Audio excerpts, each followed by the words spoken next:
so now I want to go through your projects right from the abstract title till your display, what you should do and should not do. Okay. So it's very important that you present your ideas and your concepts and whatever you had clearly and correctly. Especially because again the format of this year's fair is slightly different, which I will explain in a bit. But let's go through some examples. First thing, the title.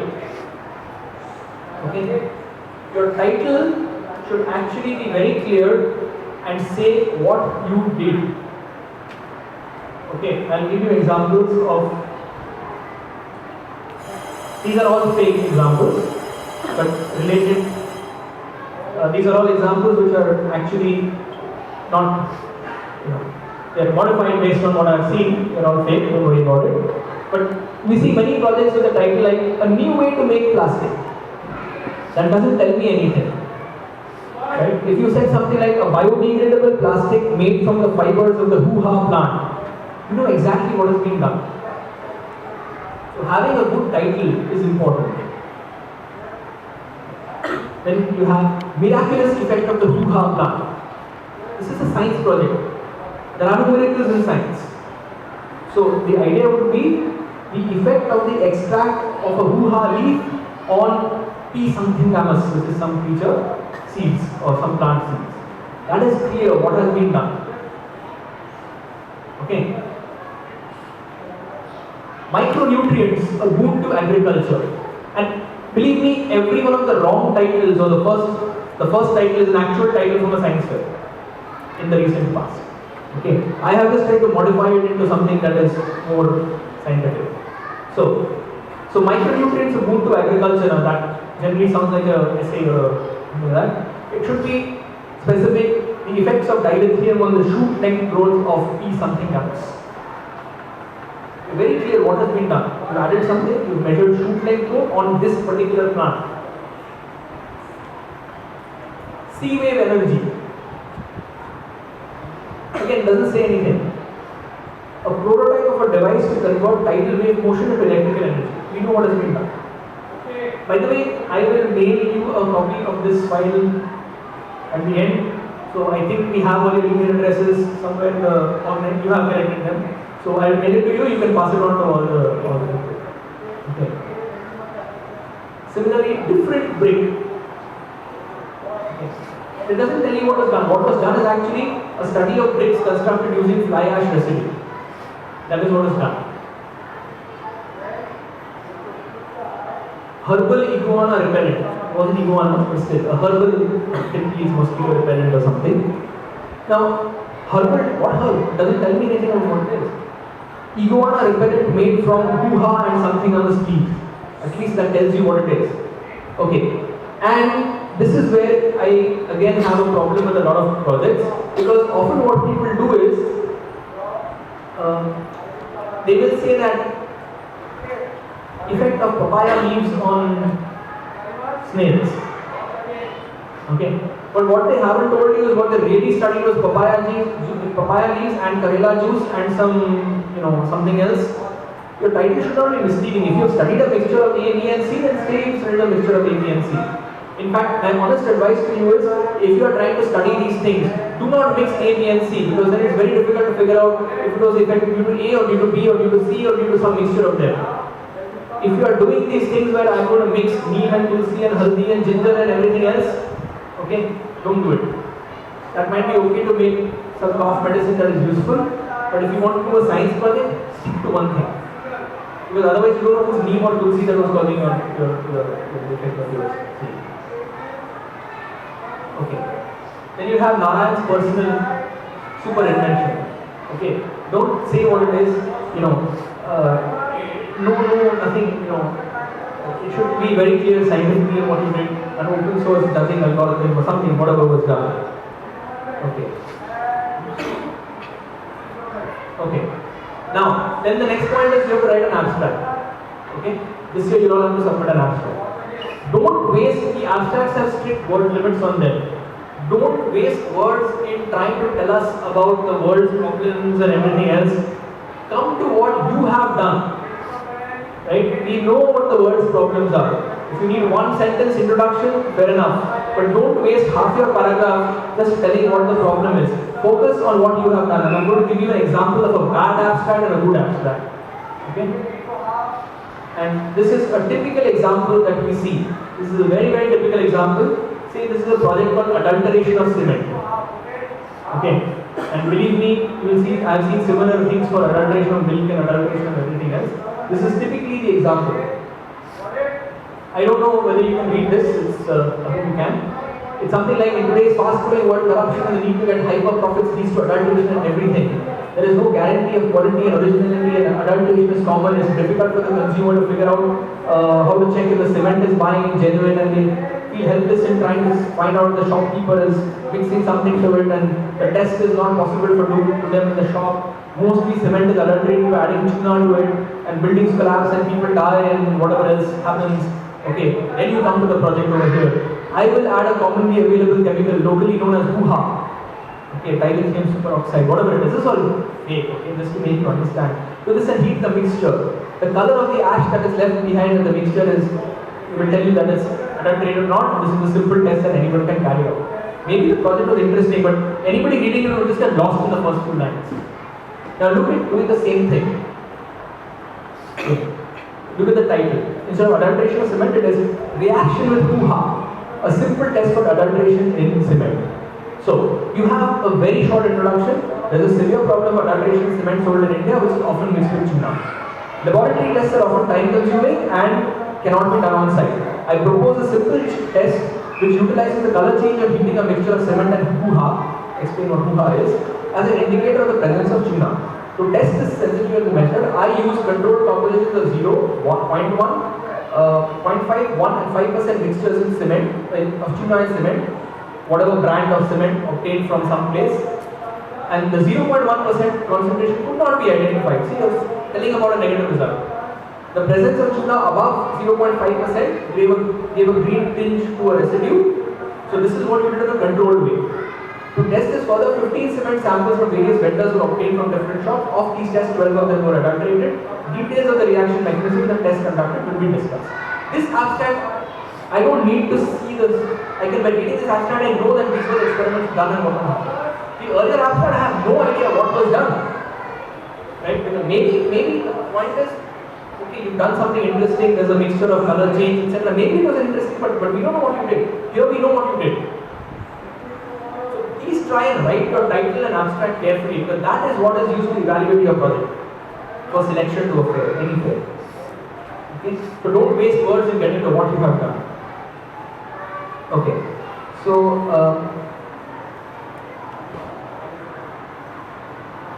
maybe now is a good time. Also here. So this year, buy one get one free. Not even buy one, it's free anyway, so there's no buying. So, Vishanji has been organizing this science fair called XPISCOR, right? Along with that, there is actually another organization, Science Society India. I mentor students for Science Society India. It runs research-based science fairs across India. We are affiliated to the International Sustainable World Olympiad for Energy, Environment and Engineering, ISTE in the US, another fair called UNESCO in the Netherlands, and projects which are selected through this INSEF National Fair represent India at that level. Okay, so last year INSEF used to conduct a fair in Mumbai, which was held in Jaipur in one of the schools over there. Sita Rashmi ma'am is here, she used to be the principal of Modern English School. This year, what we will do is, I find that the XPISCOR fair is actually a very good fair, quality has been very good. We will have the INSEF fair along with the XPISCOR fair. So there will be one fair over here, but your projects are actually participating in two fairs, if you want to. Okay, now, XPISCOR has its own set of guidelines, whatever it is, subject categories. INSEF has its own set of things. But what we will do is, since we are having them at the same place, same time, we just combine them. And the top 10% of, so XPISCOR will have its own prize winners, top whatever prize. But the top 10% of the projects selected here will automatically qualify for the national fair, which is in Chennai in January, and everything's paid for the people who are selected there, and then they compete to go to the international level. So this year, I mean, while you have earlier those who have participated in this fair, you submitted a project title and the name of the students. This year, since it is an INSEF fair as well, everything is online in the sense that you can submit your project online, which is good because you can edit it. Last minute, you get some better results, you can always change your project. You have to submit a title and an abstract. And the last date for it is well before the fair. The advantage is when we go through it, see, normally the first time we would see the projects is when they came to the fair. If I see your abstract and title a month before the fair, I can tell you right then itself, why don't you do this particular experiment as well? We can offer you some feedback on your project. Okay, so it's actually good for you to submit this short abstract. It's a short abstract, only 250 words or something. But if you submit that, you can submit additional information if you got it, no problem. But the advantage will be, we can offer you some initial feedback before you come to the fair itself. So maybe when you come to the fair, you can already, if there's some obvious thing to do, you would have done it. So hopefully the level will be much better than what we've seen in the last year.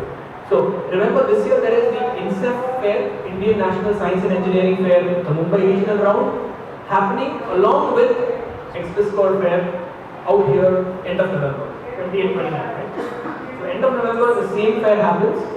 The same people will go around judging it. This is like the awards are different. And INSEF obviously has we give certificates to a lot of people. And top 10% get selected for the next level. Whereas XBISCOR, you get the top, some projects will get prizes, whatever, that's a local fair over there. Is that sort of clear? So I encourage you to please submit. We'll let you know the website where you can submit all this. Yeah? So either you present your project in XBISCOR or No, one? it's one. You present it, it's automatically evaluated for both fairs.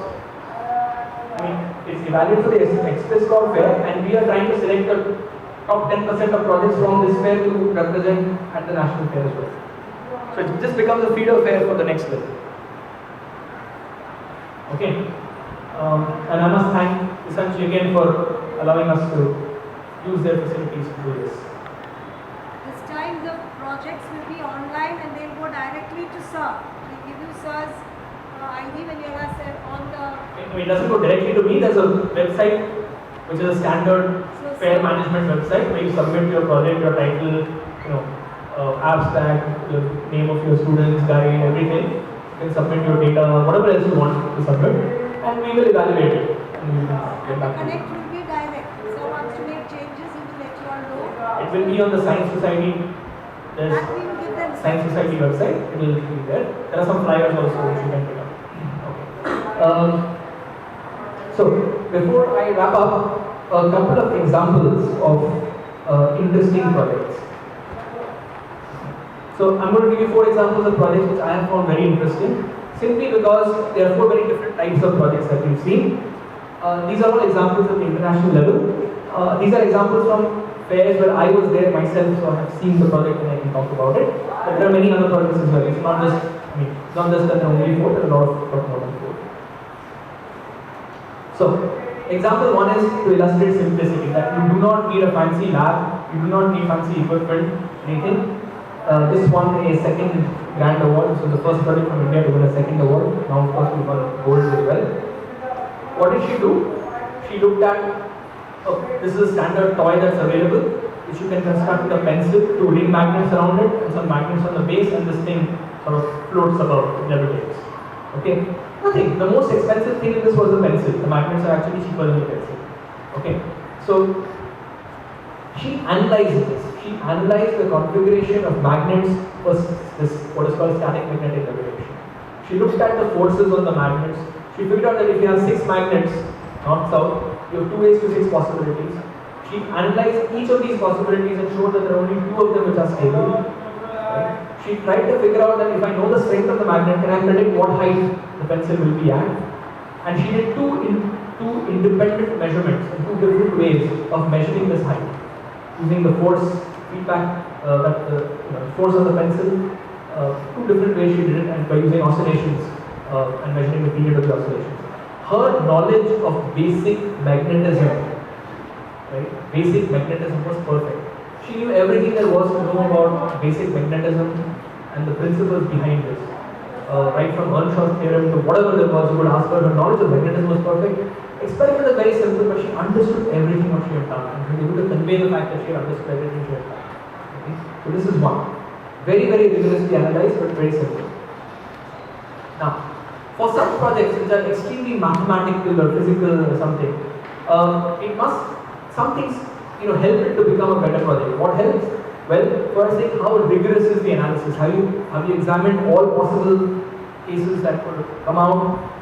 Do you understand the entire background? Are there other similar projects, other similar situations that you encounter elsewhere? Have other people analyze this? Have they done it in a different manner? And often when you're doing something just purely mathematical, people will ask you, so why is all this useful? And no is a perfectly good answer. Okay?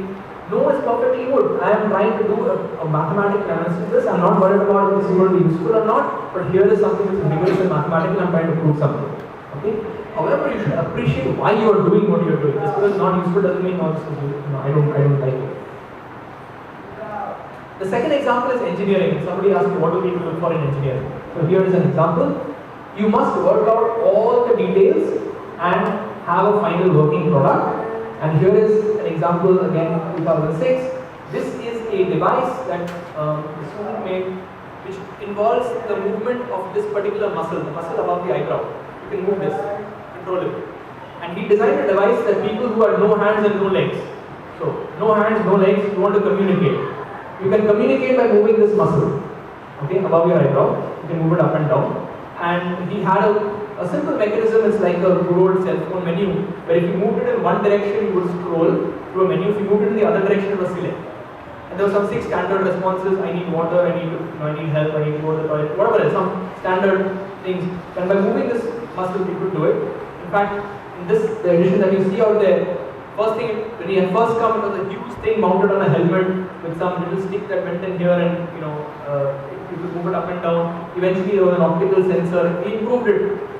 In engineering projects, never discard the earlier model. Always show that this was version 0. I improved it and made version 1, which is lighter, faster, stronger, whatever it is. This is version 2, version 3. I have made these improvements. Always show the process of engineering that has happened. Never throw away the old models and bring only the final product to show. Okay. Now, at the end of it, he had a model where anybody could come and wear it. It was like a pair of glasses with some attachment on top. And if with some practice, after 10 minutes, you could control a mouse and a screen by using this muscle. And that was awesome because everybody could come and actually try it for themselves, and you could see that yes, it works. Okay. Now, what are the questions that people will ask? Whenever you're making a gadget, engineering concept, if I have designed something, why this particular length of a rod did I use? Why am I using this voltage for my circuit? This particular, if I use some electronic circuit, why is this chip being used? You should know all the engineering details. The other thing is rigorous testing under field conditions. Okay, I have a robot which I can control with my remote control over here, but if I can't see the robot, that's the end of it. Now, if you really have a robot, it should have some way of feedback. I mean, most of these remote controls don't give you feedback from the vehicle back to you. As long as you can see the vehicle, you can always maneuver it. But once you don't see, what happens? How are you going to communicate with that? So testing under real world conditions is very, very good. And a thorough checking of alternative solutions and prior work. If you are going to be the person using this muscle to check, you should check, has anybody done it before? How useful is it? Are you just reinventing the wheel in some way or the other? In fact, this particular project, when he came to the first level, he had no device. But his initial idea itself, the preliminary investigation was so good that he probably would have won at the national fair based on that. You want to make a sensor which is going to detect motion on the forehead. You need to figure out, where do I keep my sensor? Should I keep it here? Should I keep it here? What did he do? He bought his friends, 15 of his friends. He stuck an array 4x4 matrix of bindis on everyone's forehead, asked them to move their eyes around, took pictures with a digital camera, and found out before, when you move your eyebrows up and down, he compared these images, figured out which bindi moved the most. on an average in most people, where on the forehead you get most sensitivity of movement, and use that location. That study itself, doing the digital image analysis of all this, over 15 people, finding the average that in a crowd of different people, this is the place where you have maximum sensitivity. That itself is a good project. And then of course he went on to do this. And finally, cost. If there is a solution available for 10 rupees and you are going to design something which is going to cost 10,000 rupees, nobody will be interested. On the other hand, if the present technology is going to cost 10,000 and you can do it for 1,000, that's a huge improvement. Okay, so finally, engineering projects, who did it? If there is a lot of welding involved and fabrication involved and soldering involved, it's very clear to figure out whether you've done it or you've not done it. If you've not done it, it's fine. But please admit that I have not helped in doing these parts of the project from outside. Third example, what I call traditional knowledge analyzed in a modern manner. So in particular, in India we have this system of Ayurveda where we have different plant products and things which can be useful in curing diseases. Now, remember, at the school level, we are not qualified to do experiments on as such medical experiments. You're not a doctor. You can't say that, oh, drink this juice and jaundice will go away, or diabetes will go away, or cancer will go away, or whatever. So those projects don't get into medical research. However, you can definitely do things which are possible in a lab. If you are working with humans, you have to be extremely careful. You need a lot of clearances which are not easy to get. So, warning. And we've seen a lot of this. The first project that went to the international level from India was on custard apple seeds and leaves. You can use it as an antibacterial agent. We had projects on almost every conceivable spice. Lavang, cardamom, ginger, neem, tulsi, those things are exhausted. But still it is quite amazing that every year somebody will come up with some new leaf or new plant that has not been tested. The problem is most of these Ayurvedic things are knowledge. My grandmother used to use this, okay? But can we do a scientific experiment with controls, careful dosage, etc.? And I'll give you an example. This is a student, she is actually from Modern English School in Mumbai, 2007. She did a detailed analysis of using a grass. This is a grass which is quite common. It's called Durva. Kusha grass. It used to make chatais. Okay, and it's known that chatais made from Kusha grass are not attacked by termites. Okay. So Kusha grass chatai is not attacked by termites. Now you want to find out why does this happen. So you do a very systematic experiment. You look at extracting the active ingredients from the leaves, the stem, the root. You figure out which part of the plant has the most termicidal activity. You figure out by taking a box with 50 termites, putting a drop of it or two of your extract. Are the termites running away? Are they dying? Is it a repellent effect? Is it a cycle effect? Okay. You work out a dose response curve. You check how is this compared to Turbisil or some standard commercially available thing. So you can in natural products, you can often not identify what is the active ingredient. We don't expect you to do that. You don't have to do chromatography and identify the experiment. You can try it. But there will be, anything like the mango flavor comes because of 100 different chemicals in it. You don't have to identify which they are. Many of these repellent and killing properties are not the one chemical, there are many of them. So don't worry about that, but can you do this experiment systematically? And that is what she did, and she did well. For all of these things, for these traditional knowledge kind of projects, please check what is happening. Because right now, almost every plant commonly known is studied to death. So the possibility that we'll come up with something very new is now if you're going to do an experiment and say neem trees or neem leaves will drive away something, it's probably been done. Okay. So neem and haldi, etc. have been worked to death. Why does it work? People will ask you, why does it work? And often you cannot say that it's because of, sometimes it's very easy. Neem we know has azadirachtin or something which is the active ingredient, but many of these things contain multiple molecules and we don't know one of them. And it's possible that there's a combination effect which works better than one of them. So it's okay to not know. But comparison with the alternative. If you're going to make something which is going to bhagav a machhar and it's going to be 10 times more expensive than Good Night or Baygon spray, it's not going to be useful. Right? So please make sure that you're not coming up with some technology that is very complex. Now, beyond the point, you will not be able to do these experiments in your school lab. If you want to experiment with maybe bacteria in a dish and extrusion films, you can. But beyond the point, if you want to find out active ingredients, you'll have to go to a lab to get tests done. It's okay. Normally, my experience is that, at least within Mumbai, if you need access to the research lab, and if you go to tell them that, look, I'm a student, I'm doing this project, I'm stuck at this point, I really need this, if you're serious. I need this data to take my project further. Mostly people will try to help you. Okay.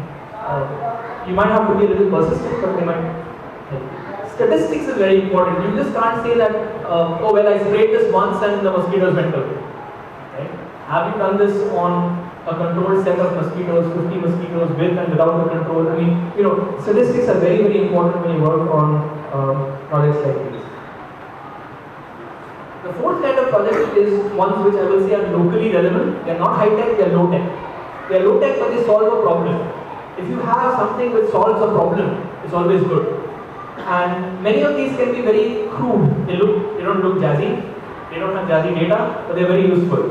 And we see many of these at the international level. In fact, the simplest one I liked was a currency identifier for the blind. Okay, it was just a credit-sized piece of plastic with notches at the right place. And it turns out that Indian currency comes in standard dimensions. So you just take your currency, you fold it across this credit card size piece of plastic. Wherever the note ends, there's a notch, and there's a braille marking over there. You can read it off, depending on the length and the width of the note. Very simple device. So not only he had his idea, but then he managed to actually get somebody to mass produce these plastic things and distribute them. It was a simple project, but it was nice. Now here's one. Of course, this person could not, I normally say no models needed, but he could not carry his wheelchair all the way to the US. So when he went to the US, he had made himself a small model just to illustrate the concept that he was using. Now, this is a guy he modified a wheelchair to provide four-limb exercise with the hands for patients with cerebral palsy. Now, people who have cerebral palsy, they don't have control of their muscles, and they need to go to a physiotherapist to exercise their muscles. Now, most of these people are anyway on a wheelchair, and they need to be pushed around by somebody in a wheelchair. So what he did is he attached another set of gears and things to his wheelchair on the front, and had something where you could attach the hands. And when the wheelchair was being pushed, the hands would also go, front and back, and your hands would get exercise. Of course, we talked to a physiotherapist about it, and made sure that he would adjust it in ways that all the necessary exercise movements could be done. And the cost of this device was such that 2 sessions of physiotherapy, you recover the cost of this. I mean, equivalent to 2 sessions of physiotherapy. And it was such that people, you have to push a little harder because you're getting this extra movement, but at the same time as you're anyway pushing a patient around on a wheelchair, you're getting the exercise done. Very simple experiment. It was just, experiment is a very simple design, engineering wise, just an additional gear and some arms, but you have to be very careful. Why did you choose this length? Most human arms are this much. How much motion do you need? What length should your motion of your back and forth thing be? These are engineering ideas, you have to get them correct. Okay, so often what happens is, many of these things will come from, all these projects we've seen have generally been from small areas where they've come up with a locally relevant solution. In an engineering project, a drawing is a must. You can't say I built this and I don't have a drawing for it. An engineering drawing is a must, dimension labeled drawing. Why did you choose steel and why not aluminum, and why is this rod bent at this angle? You should know the answers to all of that. And you have to test your device. In this case, he was working on human patients. He was lucky, his mom was a doctor, so he could go to a hospital, get permission, try it out on some 5 or 10 different patients and have some practical data. But it has to be tested, and you have to be very, very careful because invariably in all these projects you are working with humans. You need consent forms and approval forms and things like this.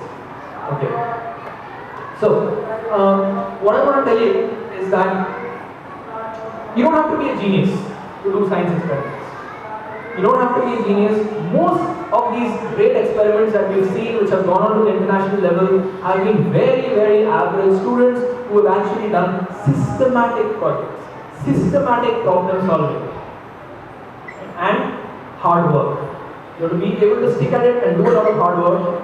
And there are some standard techniques available which can help you. I'm not going to go into details of it over here right now because I want to have some time for question answers. But I will tell you there are 3 things. We start from the end, experimental design. Before you start your experiment, don't already say that I'm going to add 1 teaspoon of chai ki patti and see what will happen. Work out what will I do. I'm going to do an experiment over 1 month and I will measure every 3 days. I will measure number of leaves, shoot height, whatever else. After 15 days, if you think, oh, I should have measured the number of leaves, that's tough. You can't go back in time. Okay, how do we measure leaves? No, I will take a photograph of the plant every day. Okay, think about your experiment, work out your experiment before you do it. That way you will know that this is what I need to do. Because later on you will get confused. Should I do this 3 times, 4 times, 5 times? Discuss everything. Work out the entire experimental design before you start on your experiment. Similarly, for those who are doing engineering, there are a few standard things available. Please Google think to think. If you have an idea and you want to make a prototype, there are some standard questions that you need to answer. Think to think, look at it. And also look at something called SCAMPER. SCAMPER is a sort of acronym for if you are building prototypes, what can you do to get something new out of it? It's like substitute, combine, something like. Okay, I don't have it there, but it doesn't matter. Okay. Look at this, these might help you, especially for the first two for engineering. Yes, science buddies. Everybody uses science buddies. Please use science buddies, but don't copy from them. Science buddies is a great place to get started. If there's one website you want to see, please see science buddies. Science buddies is meant for science fair experiment, and it has various things. It has project ideas, it has resources for students, resources for teachers. And if you go to detail, you can go to a category. You can choose some subject category. It will tell you, like kindergarten to grade 5, grade 6 to 8, grade 9 to 12. It gives you projects at different levels. And then in that also it will show you difficulty level of the project. You know, it gives you different ideas of projects that you can do. How much time does it take to do the project? What are the resources you need? You know, unfortunately, some of them have examples of projects done. Please don't copy them. Please. I mean, all of us need science buddies as well. So we know if a project has come from here. So please use these resources. Now, given that a lot of projects I saw in the last couple of years have been on environmental projects, you can do so many simple experiments. Okay. In the break, somebody asked me that I want to study global warming. Carbon dioxide causes global warming. How do you do it? Can you do an experiment to do that? Well, maybe you can. You know, everybody makes models of solar cookers. How would you make 2 solar cookers identical? And you get dry ice in one of them and let it evaporate and become carbon dioxide. Measure the relative temperature rise between these two. See if the carbon dioxide makes a difference. See if you can vary the amount of carbon dioxide and change the thing. Right? I mean, there are experiments you can do. In a solar cooker, should it be painted black? Does it make a difference? Does it make a difference with the reflector? You can choose, you can vary different designs and see the effect on temperature. The aim of making the solar cooker, it can be a dummy solar cooker. It does not have to be a big one where you can cook some rice and dal. It's a simple one where you can insert a thermometer and make measurements of temperature. And make a small one. In fact, you can look at pizza box solar cooker. You can make very good solar cookers using pizza boxes. Noise pollution near the highway. Now they are building on the expressway also. You see they are putting up barriers so that they can reduce noise pollution. And you don't have to go to a highway to do it. What you can do is you can study with a little microphone, a loudspeaker. If you don't have a loudspeaker, you can use your cell phone. Today there are so many apps available which will allow you to generate. You can use your cell phone as an oscilloscope. You can use it as a function generator. You can generate a sine wave tone. You can see if I put cloth versus metal versus something else and a microphone. Right? How much sound is absorbed, how much is the with and without. There are experiments that you can do. The idea is vary something, see its effect. Acid rain on plants we saw here, I think last year, the year before. And people had deliberately acidified the water they were giving to plants and seeing what level would seeds germinate and what level would seeds grow. Wood or any of these composites people make by recycling things, are there water resistance? Dip it in water for 24 hours, measure the weight increase. There are ways you can do this. If I had a piece of wood, should I paint it? Should I varnish it? What do I do to it to make it more water resistant? These are, very simple. Wind energy, people want to generate wind energy, make a windmill. Well, that's a model. However, if you change the fan shape, if I make different shapes of fans, 3 blades versus 4 blades, change the angle of the blade, shape of the blade, then you can see is more current being generated or less current being generated, more power, whatever it is, something like that. We've seen earthworms and garbage, again, very difficult to do with mixed garbage and something. What we do, at the most you can say after 1 week it becomes compost. But if you study very, specific parameters and you can measure how much aeration has been there in the soil. If you measure these parameters and then it is, you can convert things like this to oil spills. Well, we already saw the example. There are many different ways of getting rid of oil spills, right from using human hair. Human hair is a very good absorbent for oil, to magnetic fluids, whatever else. But quantitative data, that I took so many grams of hair and it absorbed so many milliliters of oil at the end of the day. Okay. Similarly, water runoff in concrete. They are concreting roads all over Mumbai. One of the problems is it leads to floods because earlier your roads were, water could seep through them. Now the water has no way to go off. So can I make concrete which will actually allow water to drain through? There are designs. And these are simple things where you make small things, but you quantitatively study that if I mix so much plastic in my car or whatever else, this much water retention happens. Quantitative experiments. If you have a lab, you can do much more complex experiment. You can look at, typical notes found in different places of coins and study what kind of bacteria is there. Is it true that in a fish market you have more bacteria on your notes than somewhere else? Whatever it is, some kind of experiments. You can look at antibacterial properties of whatever. In Mumbai, in the rains right now, you see all the walls are black and green. What kind of fungus is growing there? Are there simple treatments that you can do to get rid of them? Right? Insect studies, etc. Converting plastic bags, Tetra packs, etc. Recycling materials, that's one entire. But then vary. If I'm melting the plastic bags at 100 degrees versus 200 degrees or 300 degrees, what's the difference on the product? If I'm mixing 50% plastic with 50% sand, make variation and study the effect of a variation on something. Don't just make one product and that's it. Okay. Natural dyes, you can make dyes from all kinds of flowers and fruits and what you have. But then if you're making a dye, study, does it fade in the sun? Simple experiment, if you want to study if a dye fades in the sun, mark it on a piece of paper, cover it with another piece of paper, keep it out in the sun for 2 days, shift the paper a bit, keep it for 2 more days, shift the paper a bit. On the same paper you have 8 days, 6 days, 2 days, 4 days. You can study how this fading has happened. So do experiments where you have quantitative data. That's my sort of main aim. Okay. So I think it's getting to 12 o'clock and I want to kind of leave some time for questions. So see, the main idea is in a research-based project, you want to find out by doing experiments. Your answer is not known beforehand, or by modeling, or by whatever. For teachers, if you know what to look for, it's much easier to guide the project. It's much easier to mentor students. And the troubleshooting list that I gave you will get it. Like, don't do this, don't do this, do this, do this, don't measure things. Send it to all your students to help them before the fair. Make sure that you're doing this. I showed you some examples of projects that have worked well. And finally, remember, it's not, I have told you, what projects go to the international level, etc. But the most important thing in a project is to have fun while you're doing it, to learn something out of it. It's not, winning the prize is not necessarily the most important thing. It's this thing about learning science by doing it. Science is not something you can teach from a textbook. You're going to learn it by doing it. And I think doing these projects are the best way to find out about it. Okay, so I hope you will have some fun. The monsoon is a very nice time at PIFR. You get beautiful views of the sunset sometimes.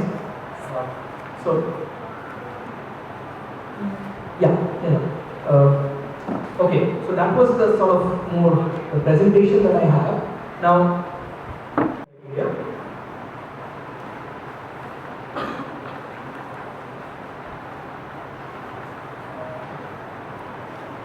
first things, there are individual projects and there are team projects, team of 2 people. Okay? Both are good to do. Do not form a team, because I have to form a team. Because the judging criteria are different for individual projects and for team projects. In a team project, there are 16 points on a scale of 100, so 15% or whatever, for teamwork. And I can tell you that in my experience in fairs, in most cases, in a team project, it is very easy to identify a driver and a passenger. if you are having a driver and a passenger, then all you are doing is you are reducing yourself from. Remember, the individuals are not being graded on teamwork. They can make a horrible presentation, but the not being a good team is not going to count against him or her. In a team, the teamwork should be evident. That is, I think, very important because many projects are team projects and they just lose out at the final stage because the teamwork was not very good. So one person doing all the talking, one person understanding everything, one person having the answers to, and believe me, there is only that much you can train somebody because when you present your projects, okay, please again, okay,